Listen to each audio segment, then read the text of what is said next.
నమస్కారం ఘంటారావానికి స్వాగతం. ముందుగా ప్రధానాంశాలు.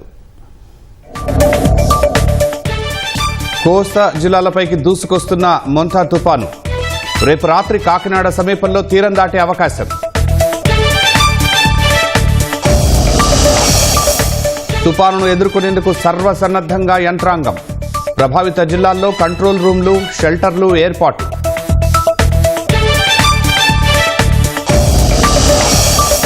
మార్కాపురం కేంద్రంగా కొత్త జిల్లా, ఏజెన్సీలో మరొకటి. కొలికి వచ్చిన మంత్రివర్గ ఉపసంఘం కసరత్తు.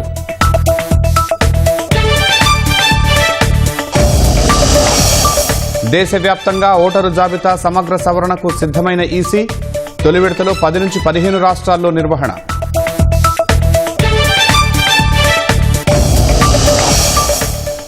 పాకిస్తాన్ కోసం భారత్ను పణంగా పెట్టబోమన్న అమెరికా. ఇతర దేశాలతో సంబంధాలను అర్థం చేసుకోవాలని సూచన.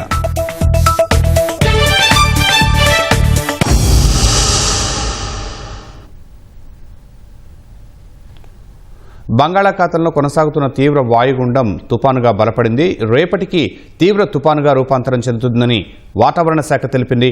రేపు రాత్రికి కాకినాడ సమీపంలో తీరం దాటే అవకాశం ఉన్నట్లు వెల్లడించింది. తుపాను ప్రభావంతో రాష్ట్ర వ్యాప్తంగా పలు జిల్లాల్లో అత్యంత భారీ వర్షాలు పడొచ్చని అంచనా వేసింది. ఆగ్నేయ బంగాళాఖాతంలో తీవ్ర వాయుగుండం తుపానుగా బలపడింది. గడిచిన 6 గంటల్లో తుపాను గంటకు 16 కిలోమీటర్ల వేగంతో కదిలినట్లు తెలుస్తోంది. విశాఖకు 710 కిలోమీటర్లు, కాకినాడకు 680 కిలోమీటర్లు, చెన్నైకి 600 కిలోమీటర్ల దూరంలో కేంద్రీకృతమై ఉంది.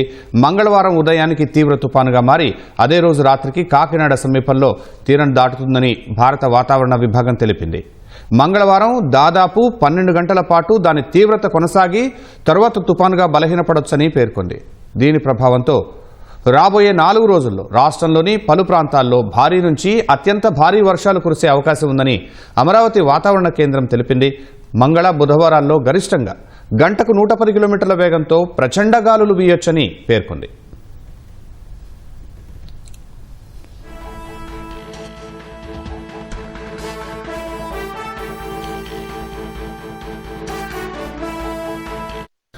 తుపాను దృష్ట్యా ఐఎండీ ఇవాళ 7 జిల్లాలకు రెడ్ అలర్ట్, 16 జిల్లాలకు ఆరెంజ్, మరో 3 జిల్లాలకు ఎల్లో అలర్ట్ జారీ చేసింది.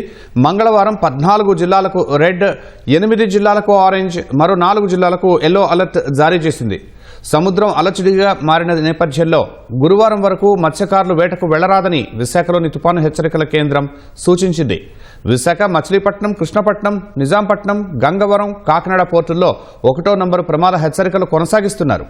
కళింగపట్నం, భీమునిపట్నం, వాడరేవు పోర్టులకు సమాచారం అందించారు.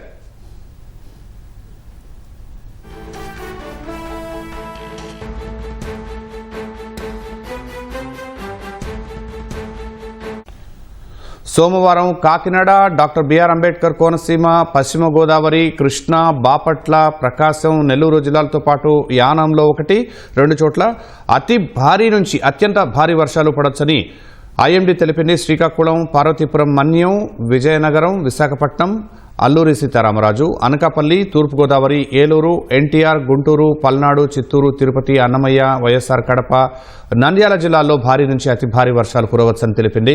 కర్నూలు, శ్రీ సత్యసాయి, అనంతపురం జిల్లాల్లో భారీ వర్షాలు కురిసే అవకాశం ఉందని వెల్లడించింది.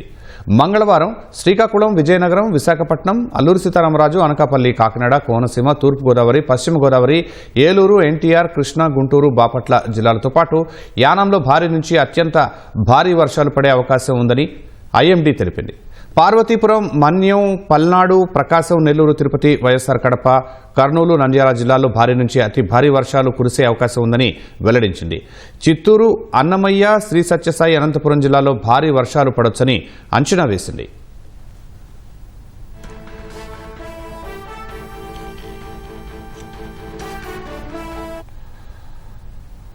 మచిలీపట్నం వద్ద తాజా పరిస్థితిపై మరింత సమాచారం మా ప్రతినిధి శ్రీనివాసరావు ప్రత్యక్ష ప్రసారం ద్వారా అందిస్తారు.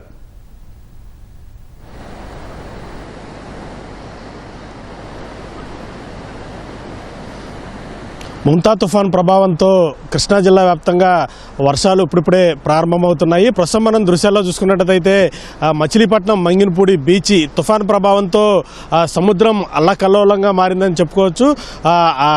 అలలు వేగంగా దూసుకువస్తున్నాయి. తుఫాన్ ప్రభావం వల్ల సముద్రం ఆటుపోటు మీద ఉన్న నేపథ్యంలో మంగినపూడి బీచ్కి పర్యాటకులను పోలీసులు నిలుపుదల చేయడం జరిగింది.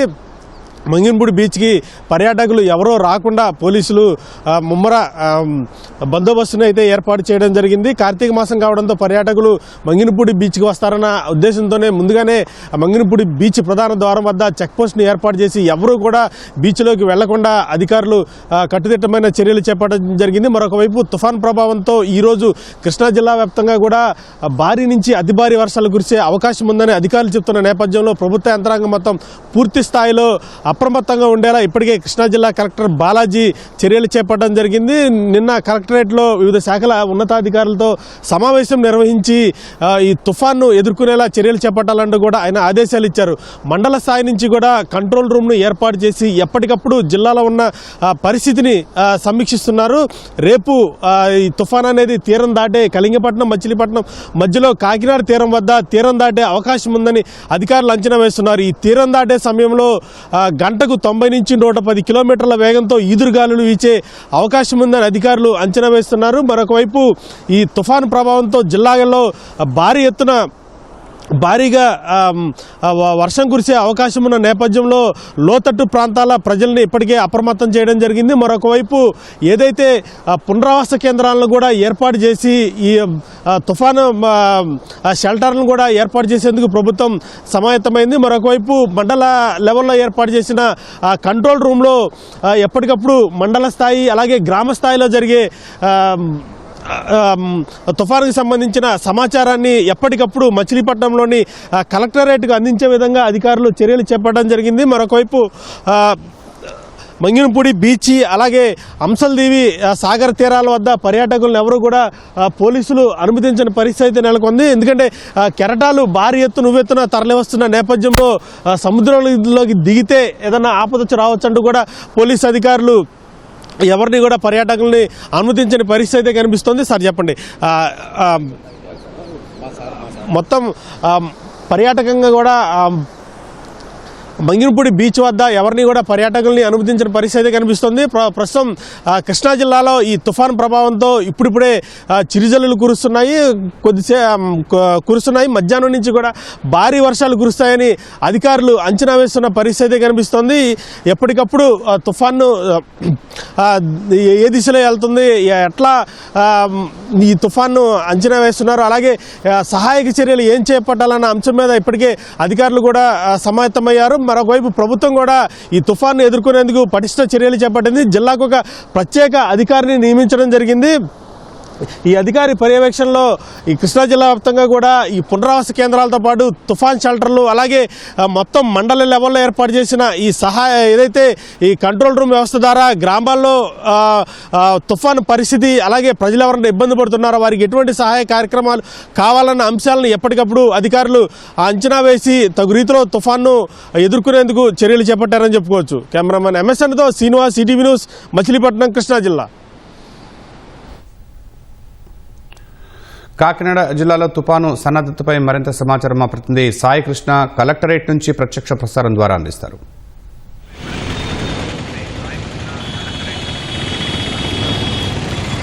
శర్మ, మొంతా తుఫాను కాకినాడ తీరం వైపు దూసుకొస్తోంది. సమయం గడిచే కొద్దీ వాతావరణంలో కూడా మార్పులు సంభవిస్తున్నాయి. నిన్నంతా కూడా ఉమ్మడి తూర్పుగోదావరి జిల్లా వ్యాప్తంగా ఎండ బాగా వేసింది. ఇవాళైతే మొత్తం ఆకాశం మేఘావృతమై జల్లులు కూడా ప్రారంభమయ్యాయి. కాకినాడ జిల్లా వ్యాప్తంగా కూడా జల్లులు కురుస్తున్నాయి. ప్రస్తుతం మనం కాకినాడ కలెక్టరేట్ వద్ద ఉన్నాం. ఇక్కడ పూర్తి స్థాయిలో తుఫాను ఇప్పటికే జిల్లా యంత్రాంగం అయితే సన్నద్ధం చేశారు. కలెక్టర్ షణ్మోహన్ పూర్తి స్థాయిలో సమీక్ష నిర్వహించి క్షేత్రస్థాయిలో తుఫాను ఎదుర్కొనేందుకు అన్ని చర్యలు తీసుకోవాలని అధికారులను ఆదేశించారు. ఆర్డీఓ మలిబాబు నిన్న ఉప్పాడ కొత్తపల్లి మండలంలోను తాళరేవు మండలంలోను కాకినాడ గ్రామీణం నగరానికి రెండు వైపులా ఉండే ఈ రెండు మండలాల్లో ప్రభావం ఎక్కువగా ఉంటుంది కాబట్టి పూర్తి స్థాయిలో దర్యాప్తు మొత్తం అధికారులతో సమీక్ష నిర్వహించారు. తుఫాను ఎదుర్కొనేందుకు తీసుకోవాల్సిన చర్యలన్నింటినీ కూడా అధికారులతో చర్చించారు. స్థానిక మత్స్యకార గ్రామాలలో మత్స్యకారులందరూ కూడా పునరావాస కేంద్రాలకు రావాలి.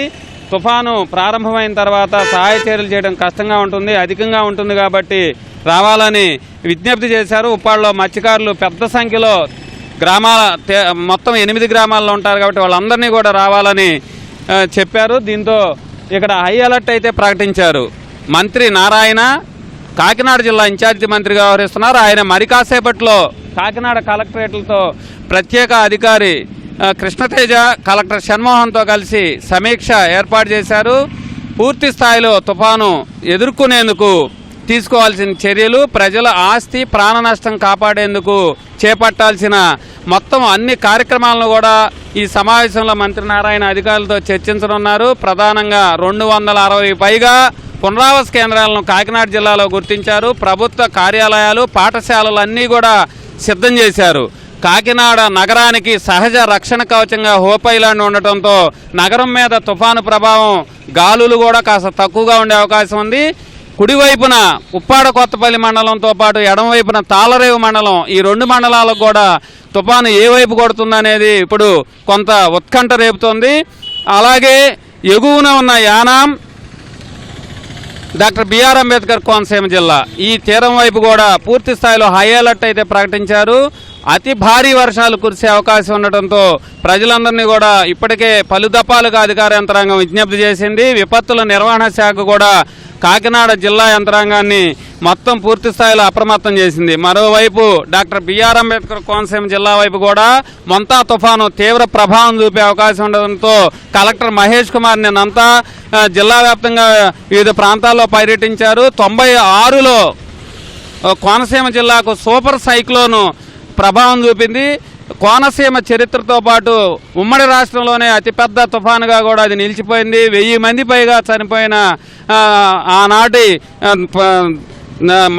ఇబ్బందికరమైన పరిస్థితిని దృష్టిలో పెట్టుకొని పూర్తి స్థాయిలో కోనసీమ యంత్రాంగం అప్రమత్తమైంది.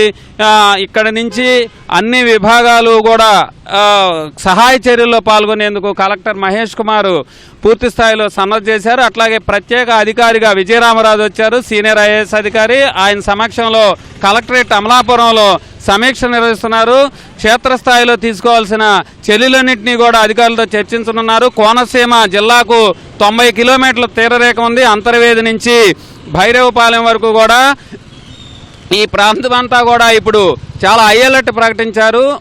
ప్రధానంగా కాట్రేనికోట మండలం వైపు ఎక్కువ ప్రభావం చూపే అవకాశం ఉందని తుఫాను అధికారులు గుర్తించారు. ప్రధానంగా కోనసీమలో విద్యుత్ స్తంభాలు నేల కొరిగే అవకాశం ఉండటం, కొబ్బరి చెట్లు కూడా కూలిపోయే అవకాశం ఉండటంతో బలమైన గాలుల దృష్ట్యా ప్రజలందరూ కూడా అప్రమత్తంగా ఉండాలి. ఎట్టి పరిస్థితుల్లోనూ తుఫాను సమయంలో బయటికి రావద్దని కూడా డాక్టర్ బిఆర్ అంబేద్కర్ కోనసీమ జిల్లా యంత్రాంగం విజ్ఞప్తి చేస్తోంది.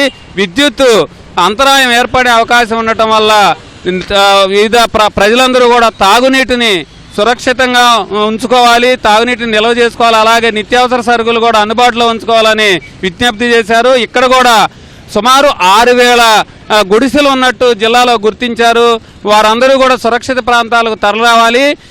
సుమారు 600 వరకు కూడా ఇక్కడ పునరావాస కేంద్రాలు గుర్తించి అధికారులు చర్యలు చేపట్టారు. పూర్తి స్థాయిలో ఈ మొత్తం డాక్టర్ బిఆర్ అంబేద్కర్ కోనసీమ జిల్లా యంత్రాంగం కూడా అప్రమత్తమైంది. ఈ తుఫాను ఎదుర్కొనేందుకు వారంతా క్షేత్రస్థాయిలో ఎక్కడికక్కడ అధికారులు అప్రమత్తం ఉండాలి. సెలవులన్నీ రద్దు చేశారు. అట్లాగే విద్యా సంస్థలు కూడా ఇప్పటికే మూసివేశారు. డాక్టర్ బిఆర్ అంబేద్కర్ కోనసీమ జిల్లాలో 3 రోజులు, కాకినాడ జిల్లాలో 5 రోజులు విద్యా సంస్థలకు సెలవులు ప్రకటించారు.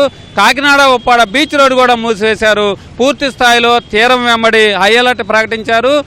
కోనసీమలో 11 మండలాలపై ప్రభావం, అట్లాగే కాకినాడ జిల్లాలో తీర ప్రాంతంలోని 6 మండలాలపై ప్రభావం తుఫాను చూపే అవకాశం ఉండడంతో 2 జిల్లాల అధికారులు పూర్తి స్థాయిలో సన్నద్ధమయ్యారు. అట్లాగే తూర్పుగోదావరి జిల్లాలోనూ కూడా అప్రమత్తమయ్యారు. ఇక్కడ విద్యుత్ స్తంభాలు అందుబాటులో ఉంచారు. ఇతర నిత్యావసర వస్తువులు కూడా రాజమహేంద్రవరం నుంచి తుఫాను ప్రాంతాలకు వేగంగా తరలించేందుకు కూడా ఉమ్మడి తూర్పుగోదావరి జిల్లా యంత్రాంగం పూర్తి స్థాయిలో అన్నీ సిద్ధం చేసింది. ప్రస్తుతం అయితే జిల్లాలో హై అలర్ట్ ప్రకటించి అధికార యంత్రాంగం తుఫాను చర్యలు, సహాయ చర్యలు తీసుకోవాల్సిన అంశాలపై పూర్తి స్థాయిలో సమీక్షలు చేసి నిమగ్నమై ఉంది. కెమెరామెన్ రాజశేఖర్తో సాయికృష్ణ, ఈటీవీ న్యూస్. ధన్యవాదాలు సాయికృష్ణ. మీరు మళ్ళీ అప్డేట్స్ అందిద్దరు కానీ ప్రస్తుతం విశాఖలో ఏంటి పరిస్థితి అనేది ఆదిత్య పవన్ అడిగి తెలుసుకుందాం. బంగాళాఖాతంలో వాయుగుండం మొంతా తుపానుగా బలపడింది. విశాఖ బీచ్ వద్ద పరిస్థితిని మా ప్రతినిధి ఆదిత్య పవన్ ప్రత్యక్ష ప్రసారం ద్వారా అందిస్తారు.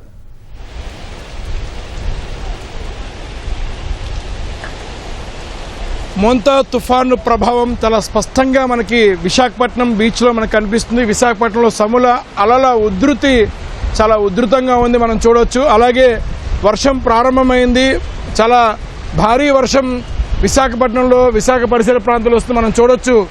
సముద్రం అలల ఉధృతి ప్రస్తుతం విశాఖపట్నానికి దక్షిణ ఆగ్నేయంగా 650 కిలోమీటర్ల దూరంలో మొంతా తుఫాను కొనసాగుతుంది. కాకినాడకి 620 కిలోమీటర్ల దక్షిణ ఆగ్నేయంగా కొనసాగుతోంది. పోర్ట్ బ్లేర్కి పశ్చిమంగా 790 కిలోమీటర్లు కొనసాగుతోంది. చెన్నైకి తూర్పు ఆగ్నేయంగా 590 కిలోమీటర్ల దూరంలో ఈ మొంతా తుఫాను కొనసాగుతుంది. మనం చాలా స్పష్టంగా చూడొచ్చు విశాఖపట్నంలో సముద్రం యొక్క అలల ఉధృతి ఎలా ఉందో. సముద్రం ఉధృతంగా ఉంది, మనం చూడొచ్చు. సముద్రంలో ఆ ప్రభావం చాలా స్పష్టంగా కనిపిస్తుంది. ప్రస్తుతం తుఫాను ఏర్పడి కొద్ది గంటలైంది. మరో 12 గంటల పాటు ఇది మరింత బలపడి, ఈ మొంతా తుఫాను మరింత బలపడి ఇది తీవ్ర తుఫానుగా మారే అవకాశం ఉంది. తీవ్ర తుఫానుగా పశ్చిమ మధ్య బంగాళాఖాతంలో కళింగపట్నం, మచిలీపట్నం మధ్య ప్రాంతంలో, కాకినాడ సమీపంలో తీరం దాటే అవకాశం ఉంది. తుఫాను ఏర్పడినటువంటి కొద్ది గంటలోనే, ఇప్పటిదాకా తుఫాను ఏర్పడి ఒక 6 గంటలు గడిచింది. మనం చూడొచ్చు ఆ ప్రభావం విశాఖపట్నం మొత్తం అంతా కూడా చాలా స్పష్టంగా కనిపిస్తుంది. బలమైన ఈదురుగాలులు తీరం వెంబడి గంటకు 50 కిలోమీటర్ల వేగంతో బలమైన ఈదురుగాలులు వస్తున్నాయి. సముద్రంలో మొత్తం అంతా కూడా ఉధృతంగా ఉంది, అలల ఉధృతి కొనసాగుతోంది. మొత్తం అంతా కూడా భారీ వర్షం కొనసాగుతోంది.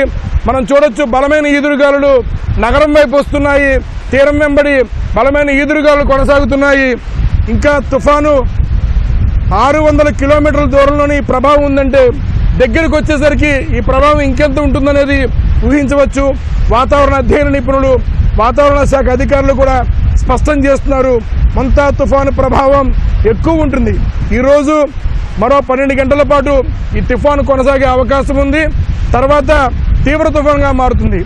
రేపు ఈ మొంతా తుఫాను యొక్క అసలైనటువంటి విశ్వరూపం చూపిస్తుందని అనుకోవచ్చు. ఎందుకంటే రేపు తీవ్ర తుఫానుగా బంగాళాఖాతం సమీపంలో, పశ్చిమ మధ్య బంగాళాఖాతంలో తీరానికి సమీపిస్తుంది. ఇప్పటికే గంటకి 50 కిలోమీటర్ల వేగంతో ఈదురుగాలులు వస్తున్నాయి, మనం చూడొచ్చు చాలా స్పష్టంగా. మొత్తం నగరం అంతా కూడా ఒక గంట క్రితం వాతావరణ పరిస్థితి ఒకలా ఉంది, ఇప్పుడు మొత్తం వాతావరణ పరిస్థితి మారిపోయింది. మొత్తం బీచ్ వెంబడి బలమైన గాలులు ఉన్నాయి, చాలా భారీ వర్షం కొనసాగుతోంది. మరో 12 గంటల పాటు ఈ తుఫాను ఇలాగే కొనసాగుతుంది, క్రమేపీ బలపడుతుంది. పశ్చిమ వాయుదిశగా ప్రయాణం చేసి తీవ్ర తుఫానుగా మారుతుంది. కళింగపట్నం అలాగే మచిలీపట్నం మధ్య తీరం దాటే అవకాశం ఉంది. తీరం దాటేటప్పుడు గంటకి 90 నుంచి 110 కిలోమీటర్ల వేగంతో బలమైన ఎదురుగాలు వస్తాయి. గతంలో ఉన్నటువంటి గణాంకాలు పరిశీలించినా కూడా గతంలో విశాఖపట్నంలో అక్టోబర్ 12న 2014న హుదూ తుఫాన్ తీరం దాటింది. 2018ని తిత్లీ తుఫాన్ తీరం దాటింది. అలాగే ఓగిని కావచ్చు, జల్ కావచ్చు, మిచాంగ్ ఈ సమయంలోనే దక్షిణ కోస్తా ప్రాంతంలో మిచాంగ్ తుఫాన్ కూడా తీరం దాటింది. చాలా ప్రభావం చూపించేటువంటివన్నీ కూడా తుఫాన్లు ఈ సమయంలోనే ఏర్పడతాయి. అక్టోబర్ 2వ వారం నుంచి నవంబర్ 2వ వారం వరకు కూడా చాలా బలమైనటువంటి తుఫాన్లు ఏర్పడి అవన్నీ కూడా పశ్చిమ మధ్య బంగాళాఖాతం, నైరుతి బంగాళాఖాతంలోనే తీరం దాటాయి. ఇప్పుడు ఏర్పడినటువంటి ఈ మొంతా తుఫాన్ కూడా తీరం దాటేది పశ్చిమ మధ్య బంగాళాఖాతంలోనే. ప్రస్తుతం నైరుతి బంగాళాఖాతం, ఆగ్నేయ బంగాళాఖాతం దగ్గర ఉంది, పశ్చిమ వాయు దిశగా ప్రయాణం చేస్తుంది. గడిచినటువంటి 6 గంటల్లో గంటకి 16 కిలోమీటర్ల వేగంతో ప్రయాణం చేస్తోంది. ఈ ప్రయాణాన్ని కొనసాగించి ఉత్తర వాయు దిశని మార్చుకుని తీవ్ర తుఫాన్ అవుతుంది. తీవ్ర తుఫానుగా తీరం దాటం అంటే రేపు ఉదయం తీవ్ర తుఫాన్ అయిన తర్వాత రేపు సాయంత్రం తీరం దాటే అవకాశం ఉంది. అంటే తీవ్ర తుఫానుగా తీరం దగ్గర సమీపంలో మరొక 8 గంటల పాటు కొనసాగే అవకాశం కూడా స్పష్టంగా కనిపిస్తుంది. రేపు చాలా కీలకమైనటువంటి రోజుగా భావించుకోవచ్చు. మొంతా తుఫాన్ తీవ్ర తుఫానుగా ప్రభావం చూపిస్తుంది. ఇప్పటికే వాతావరణ శాఖ ఎప్పటికప్పుడు ప్రత్యేకమైనటువంటి తుఫాన్ బులెటిన్ని అందజేస్తోంది. ప్రస్తుతం అయితే విశాఖపట్నంలో బలమైనటువంటి ఈదురుగాలులు కొనసాగుతున్నాయి. సముద్రం అంతా కూడా అల్లకల్లోలంగా ఉంది. కెమెరా పర్సన్ ఏ శ్రీనివాస్తో ఆదిత్య పవన్, విశాఖపట్నం. మార్కాపురం కేంద్రంగా కొత్త జిల్లా ఏర్పాటు కానున్నట్లు తెలుస్తోంది. జిల్లా రెవెన్యూ డివిజన్, మండల, గ్రామ సరిహద్దులు పేర్ల మార్పునకు ఏర్పాటైన మంత్రివర్గ ఉపసంఘం ఈ మేరకు ప్రభుత్వానికి సిఫార్సు చేసినట్లు సమాచారం. ఏజెన్సీలో మరో జిల్లా అమరావతి కేంద్రంగా జిల్లా ఏర్పాటుపైన ప్రతిపాదనలు ఉన్నట్లు తెలుస్తోంది. వీటన్నింటిపైన మంత్రివర్గ ఉపసంఘం సీఎంతో మంగళవారం చర్చించనుంది. రాష్ట్రంలో కొత్త జిల్లాలు, రెవెన్యూ డివిజన్లు, మండలాల ఏర్పాటుతో పాటు పేర్ల మార్పుపై కసరత్తు కొలిక్కి వచ్చింది. జిల్లా, రెవెన్యూ డివిజన్, మండల, గ్రామ సరిహద్దులు పేర్ల మార్పునకు ఏర్పాటైన మంత్రివర్గ ఉపసంఘం మంగళవారం మధ్యాహ్నం సీఎం చంద్రబాబుతో సమావేశం కానుంది. జిల్లాలు, రెవెన్యూ డివిజన్లు, మండలాల ఏర్పాటు, పేర్ల మార్పులపై అందిన అర్జీలపై ఆయనతో చర్చిస్తారు. ఆయన సూచనలు తీసుకుని తుది నివేదిక రూపొందించనున్నారు. నవంబర్ 7న జరిగే మంత్రివర్గ సమావేశంలో చర్చించి ఆమోదముద్ర వేసే అవకాశం ఉంది. తర్వాత ప్రజల నుంచి అభ్యంతరాల స్వీకరిస్తారు. అనంతరం గెజిట్ విడుదల చేస్తారు. జనగణన నేపథ్యంలో డిసెంబర్ 31వ తేదీలోగానే మొత్తం ప్రక్రియ పూర్తి చేయాల్సి ఉంది. మార్కాపురం కేంద్రంగా కనిగిరి, గిద్దలూరు, ఎర్రగొండపాలెం, దర్శి, మార్కాపురం నియోజకవర్గాలతో జిల్లా ఏర్పాటుకు మంత్రివర్గ ఉపసంఘం సిఫారసు చేసినట్లు సమాచారం. రామాయపట్నం పోర్టు ఏర్పాటు నేపథ్యంలో కందుకూరు నియోజకవర్గాన్ని ప్రకాశం జిల్లాలోకి తిరిగి చేర్చడంపై సందేహాలు నెలకొన్నాయి. దీన్ని నెల్లూరు జిల్లాలో కొనసాగించాలా, ప్రకాశం జిల్లాలో చేర్చాలా అనే అంశంపైన సీఎంతో జరిగే సమావేశంలో స్పష్టత రానుంది. ఏజెన్సీ ప్రాంతంలో కొత్త జిల్లా ఏర్పాటుకు సీఎం చంద్రబాబు గతంలో హామీ ఇచ్చారు. రంపచోడవరం నుంచి జిల్లా కేంద్రమైన పాడేరుకు 187 కిలోమీటర్ల దూరం ఉంది. దీంతో రంపచోడవరం, చిత్తూరు డివిజన్లతో పాటు 4 విలీన మండలాలతో జిల్లా ఏర్పాటుకు ప్రతిపాదించినట్లు తెలిసింది. అమరావతి కేంద్రంగా పల్నాడు, ఎన్టీఆర్, గుంటూరు జిల్లాలలోని నియోజకవర్గాలతో కొత్త జిల్లా ఏర్పాటు ప్రతిపాదన ఉంది. రాష్ట్ర సచివాలయం, అసెంబ్లీతో పాటు కొత్త భవనాల నిర్మాణమూ పూర్తి కావస్తోంది. కన్వెన్షన్ కేంద్రాలు అందుబాటులోకి రానున్నాయి. రాష్ట్ర స్థాయి కార్యక్రమాలకు వేదిక అవుతోంది. వీటితో పాటు శాంతి భద్రతల నిర్వహణ, ప్రోటోకాల్ విధులు కూడా పెరుగుతున్నాయి. ఈ నేపథ్యంలో కొత్త జిల్లా ఏర్పాటుపై ఆలోచిస్తున్నట్లు తెలిసింది.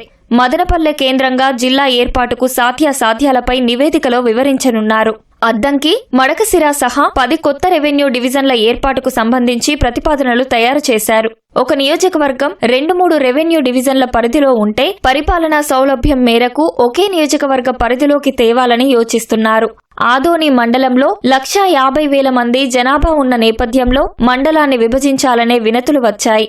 ఇలాంటి వినతులపైన నిర్ణయం తీసుకోనున్నారు. మండపేట, కొత్తపేట, ఎస్కోట సహా కొన్ని నియోజకవర్గాల్ని ఒక జిల్లా నుంచి మరో జిల్లాకు మార్చాలనే ప్రతిపాదనలు అందాయి. వైసీపీ హయాంలో కొన్ని చోట్ల అశాస్త్రీయంగా విభజన జరిగింది.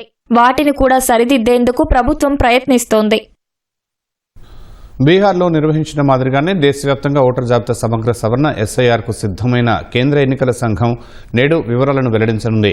దశల వారీగా దేశవ్యాప్తంగా ఎస్ఐఆర్ నిర్వహించనున్న ఈసీ తొలి విడతలో చేపట్టే రాష్ట్రాల పేర్లు వెల్లడించే అవకాశం ఉంది. తొలి విడత ఎస్ఐఆర్లో 10 నుంచి 15 రాష్ట్రాలుండొచ్చని అంచనాలు వెలువడుతున్నాయి. వచ్చే ఏడాది తమిళనాడు, పశ్చిమ బెంగాల్, కేరళ, అసోం, పుదుచ్చేరిలో అసెంబ్లీ ఎన్నికలు జరగనున్నాయి. తొలి విడతలో ఈ రాష్ట్రాలు ఉండే అవకాశం ఉంది.